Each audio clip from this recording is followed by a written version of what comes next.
ভারতের ককরোচ জনতা পার্টিকে নিয়ে এবার সরাসরি বিতর্কিত মন্তব্য করে বসলেন বলিউড অভিনেত্রী ও বিজেপি সংসদ সদস্য কঙ্গনা রানাওয়াত। ভারতের নয়াদিল্লির যন্তর মন্তরে ইন্টারনেটে আলোড়ন সৃষ্টিকারী চাপ প্রয়োগকারী গোষ্ঠী ককরোচ জনতা পার্টি বা সিজেপির নেতৃত্বে চলা জেনজি প্রজন্মের আন্দোলন এবং এর রিলগুলোকে অত্যন্ত কঠোর ভাষায় আক্রমণ করেছেন তিনি। সোমবার নিজের ইনস্টাগ্রাম স্টোরিতে এই প্রজন্মের প্রতিবাদের ধরন ও ভাষা নিয়ে তীব্র অসন্তোষ প্রকাশ করে তিনি একে বমি উদ্রেককারী বলে মন্তব্য করেন।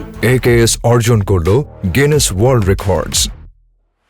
AKS একটি পোস্টে কঙ্গনা প্রতিবাদকারীদের অভিব্যক্তি ও আচরণ নিয়ে উপহাস করে লেখেন, তাদের কথা বলার ধরন এবং ব্যবহৃত ভাষা অত্যন্ত অসম্মানজনক এবং প্রতিটি ফ্রেমেই সবকিছু এত বেশি বেসুরো ও স্থূল যে তিনি জীবনে কখনো এমন কিছু দেখেননি। একই সঙ্গে প্রশ্ন তুলে তিনি লেখেন, কারা এদের জন্ম দিচ্ছে আর মানুষ করছে।